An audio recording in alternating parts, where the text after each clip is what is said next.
Hi, everyone. Welcome back to our latest episode of the Growth Playbook with myself, Kim Clark, and my dad, Alan Bolio. Today, we're going to be talking about inflation. There was some major headlines that came out for April's numbers, but today, like usual, we're going to take it beyond that surface level and dive deeper into the layers. So, Dad, looking forward to walking through this today. Thank you, daughter. I'm looking forward to it too. And just so everybody knows, we're reading from the same songbook. The April's inflation rate, the annualized inflation rate was 3.8%, which is high, the highest since May of 2023, which in and of itself is not encouraging in any way. But it's kind of easy for folks to fluff it off and go, well, that's gasoline.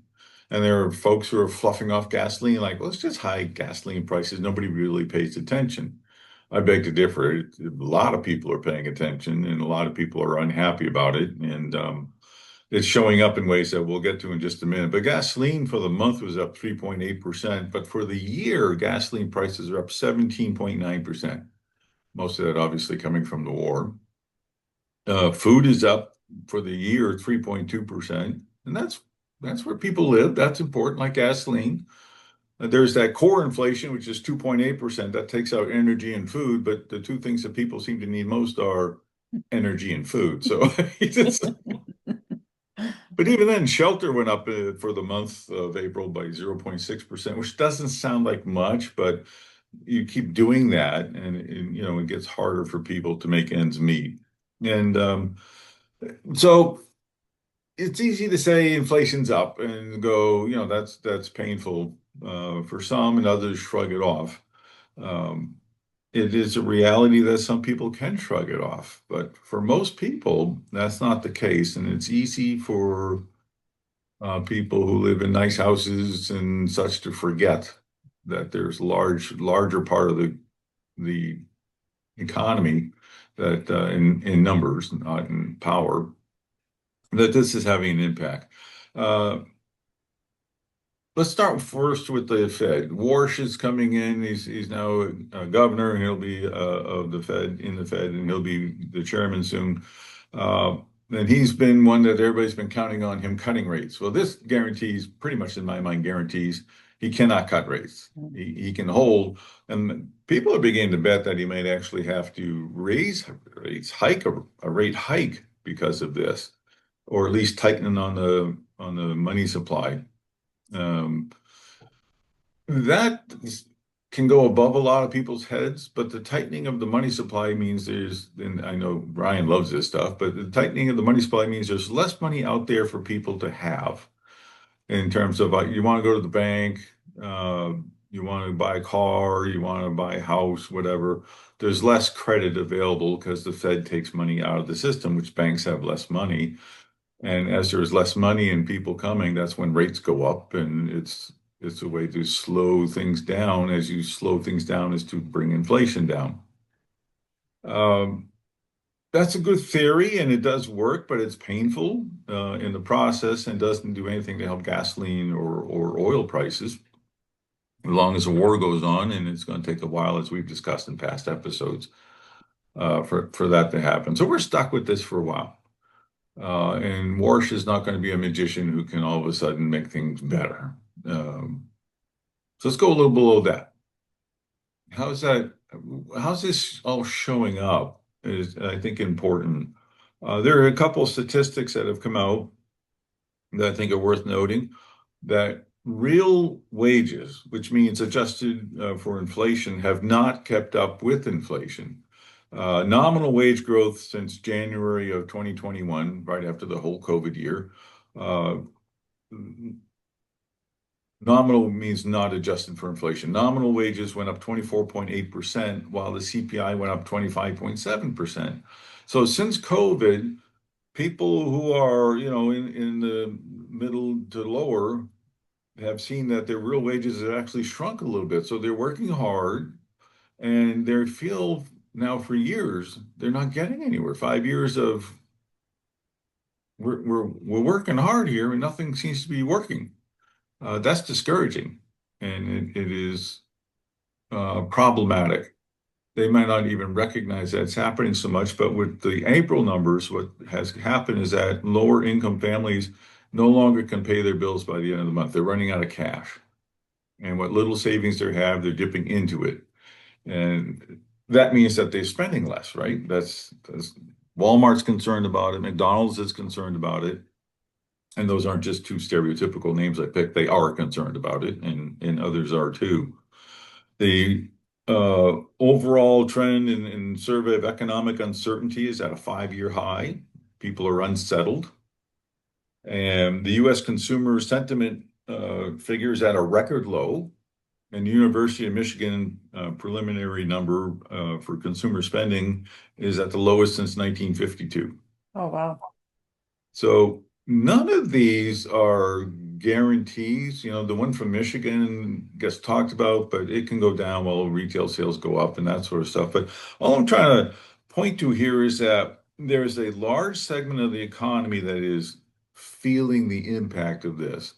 And the more the war goes on, the more that they'll feel it, the more that we're feeling pressure from other nations, and we are in terms of monetary choices and gold and such.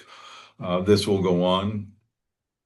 We're coming to a point, in my humble opinion, where businesses are going to have to recognize that's the state of being for many of their customers, and they need to reach them there because it's going to be hard to pull a dollar out of their pocket.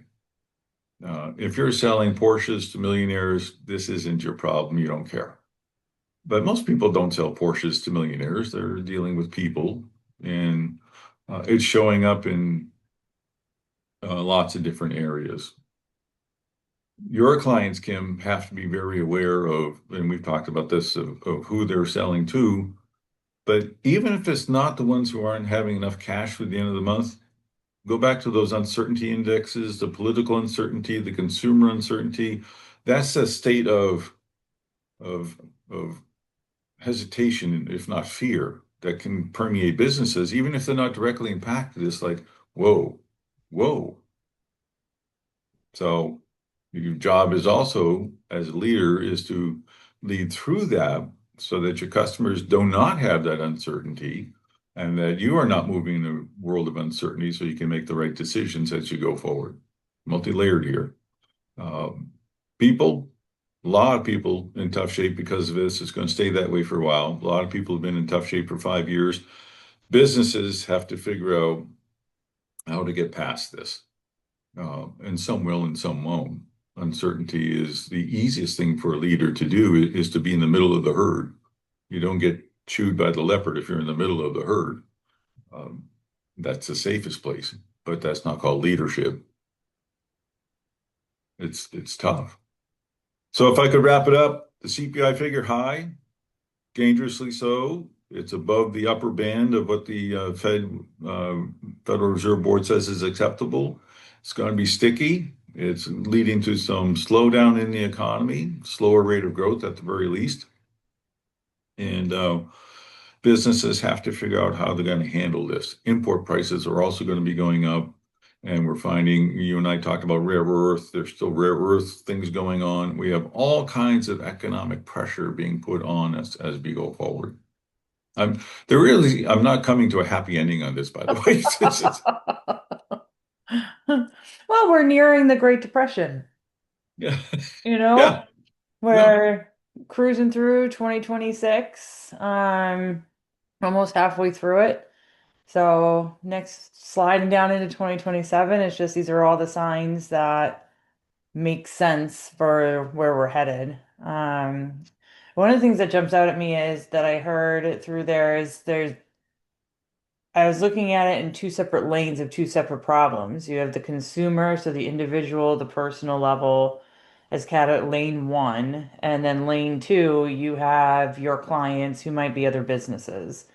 And something that jumped out in my mind for the business side of things is this is a problematic time period and is going to continue to be increasingly problematic as we near the Great Depression. How can we as a business entity be a part of the solution for other businesses? So if it's uncertainty that's causing paralysis, how can we help provide clarity. Maybe it's longer term agreements, longer term partnerships, longer term contracts, whatever the case may be. Like just a thought off the top of my head, just like how can we think outside the box and be creative and be part of the solution versus a part of that herd that's like, oh my, we're headed to the cliff. Um, and then the other side with the consumer side and the wages is interesting that you brought that up. We actually, Ryan's and my next workshop is at the end of June and it's on compensation. It's called the Compensation Blueprint.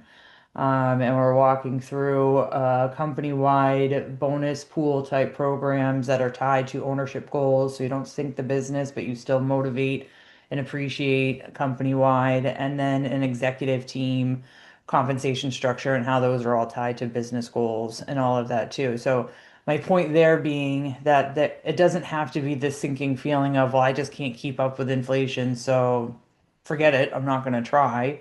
There are creative solutions that are out there, and us as leaders just need to be diligent and are looking for those answers and looking for other people that are smarter in certain areas than we are. Yeah, I agree with all of that. And if I'm in a business uh, and I'm trying to sell a service or a product, whatever, first thing I'm going to be going for is uh, my clients, potential clients, hope for clients, ROI on it. Hmm. This is, you can use words like efficiency, you can use words like time saver, but if you can break it down into a metric, uh, and a proven mathematical process that'll lead them to, using this will save you X number of dollars. I think that's going to be a big part as we go forward. Uh, 100%. Yep, I agree wholeheartedly. I'm working actually use with a couple of my clients on that as we speak. use the math. Vague slogans don't help at all. Driving halfway across the country, Dan and I were having a good time looking at the slogans on trucks and stuff, and one was ever better, and we both were like, "Well, that sounds good, but it's meaningless." I mean, there's so many empty slogans out there. Just a little bit of ROI goes a long way. One Yeah. last thought, then I'll be quiet. Uh, well, everything we described is called a K economy. It's one economy, but half of it's going up. The upper half is doing great. They're loving this. The stock market's at record highs and all the rest of that. And the other half is the downward leg, and they're in tough straits and headed in the wrong direction financially. And so with that dichotomy in the economy, it's interesting to see what politicians do and who they're buddying up to and what they're trying to accomplish. And it's easy to understand why it's hard to get agreement on things because this economy is not good. This economy is great. This economy is not good. Uh, and balancing all that out is not healthy and it's not productive. And it doesn't necessarily have a happy ending. What are your it's again because Ryan loves this stuff. He was bringing up the K economy in a conversation he and I were having the other day. What are your thoughts on them printing more money versus tightening it down? What if they went the other direction? That's inflationary. It'll create more problem than it would help. Um, it always sounds good. These folks that need more money, so it's not technically printed. Nobody prints money, but they move. Yeah, but it's the expression we all use. I just don't want anybody to think they're actually physically printing more In the money. basement. Yeah, that's right. Yeah, yeah. Um, it sounds good, like because that's a relief to folks. But the more money that goes into the system, the more demand is usually created, and that demand against a big supply can quickly become inflationary all on its own. That's why lowering interest rates spurs the economy. Putting more money into the system spurs the economy. But as history shows, it's always the pendulum swing. You go past that sweet spot, and all of a sudden now you're creating problems. And if you keep pouring more money in so that you can keep things going and going and going, you're faster and faster and faster on that treadmill. And this happened in the early 1980s. Faster, faster, faster on the treadmill and started in the late 70s. and things were looking good, but all of a sudden inflation's so high that people getting 14% mortgages and thinking they're getting a great deal and all the rest of that. And Paul Volcker, who was chairman at the time, and Ronald Reagan, president at the time, said, we can't continue on this path. And so with the president's blessing, which was not needed, Volcker put us into a recession. He said, and it was a steep double dip W recession. We got to break this inflationary back. So you mask it for years if you want to, but at the end, you only make the cure more painful. Mm. Yeah. So print more money, go right ahead. Everybody love it for a while. And actually, that's we don't print money necessarily, but we borrow like there's no tomorrow. So while our deficit goes up and up and up, that's the same basic answer. There's more money coming in from foreign sources. And as they are buying bonds, they're putting dollars in. So there's more money available for the government to spend and all that sort of fun stuff. It's another mechanism for keeping the hamster running freely until people stop seeing that increase and get worried about the size of the debt. So I understand the position. I just think we're better off with a more normal Federal Reserve Board approach of balance, as opposed to we can get ahead of this thing by dumping a whole lot of cash out there. I agree wholeheartedly. I'm just trying to think through in more ye recent years the I don't know reactions. I don't think that's the right way to put it. I'm just thinking like back in COVID when people were taking a hit financially and all of a sudden it was you don't have to pay your student loans for X period of time, or if your income was X, you got Y stipend sent your way. And it just seems to me like that has become it's almost like when you get the bonus at Christmas every year, that's $1,000. You expect it as part of your salary, and the one year that you don't get it, you're like, hey, why didn't I get this? I feel like that's I don't feel I'm contemplating, thinking it through if there's a large enough amount of people in the United States that have that same mentality with we'll get a stipend because we're on that bottom part of the K, or the government's going to help us out in some form or fashion, and how that like, and if they can't, would they still find a way to do so, or are they just going to say this time we can't and you don't get your Christmas bonus? Does any of that make sense? Where kind of like my thinking is that? Yeah, and that's actually in the Depression thinking, where the government won't have the ability to be doling out all the cash. The largesse will not be possible, which makes more pain for people in that time period, more unemployment, as employers cannot continue to keep on at the current pace. And those that there will be unemployment, but it's not going to be a generous unemployment. COLAs are not going to be uh, there to any great extent. So it just becomes more and more difficult, because as you can't make the car payment, all of a sudden repossessions are up. And as you can't make your mortgage payment, housing gets taken away. I mean, it just, the end of all that, let's keep it going, is a disaster. Okay. All right. So how do we want to end this then? Thinking through for I think a my good bourbon after all this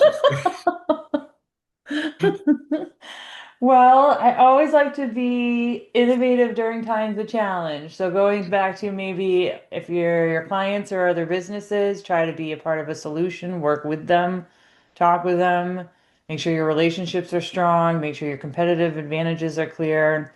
Focus on the money, like what value are you providing? How are you helping them? You're not just another widget that they could potentially replace and substitute with something else. Like why you? And then from the consumer's perspective, there are creative ways to build wages and bonus pools, compensation packages that are tied to ownership goals. Again, thinking more like I'm on the privately held side. I'm not thinking the PE-backed type businesses and such, but so it's about being creative during these times of challenges. Yep, it is. And find a way for businesses and individuals to get ahead of inflation. So if you get that car loan now and you can afford it and you think your job's solid, obviously interest rates are going to be going up. So, well, you may not be happy paying 6.2%. because you remember when it was so much less. Well, you're going to be really glad you're 6.2 when a new car is going to be 8.2, not long from now. So be thinking that way instead of saying I better put it off. It'll cost you more if you put it off because the price of the car is going to go up and the price of financing the vehicle is going to go up while your food bills are going up. So get your fixed costs in now while you can. I like it. Awesome. Well, thank you for bringing this to our podcast today, Dad. And I look forward to next week's where we'll be talking, I believe it's on the most recent job numbers, right? Yes, there's some interesting things going on under the surface there too. It was a nice number, yay, until you look under the hood and you see bile begins to. As seems to be the way with most things when we look at the economy right now. Yeah, it's true. Awesome. Well, I look forward to next week and I will see you then. You bet. Have a good one. Thank you, you too. And thank you for everyone that tuned in to watch the episode. As always, questions, thoughts, want to strike up a conversation, feel free just to post in the comments and we'll get back to you.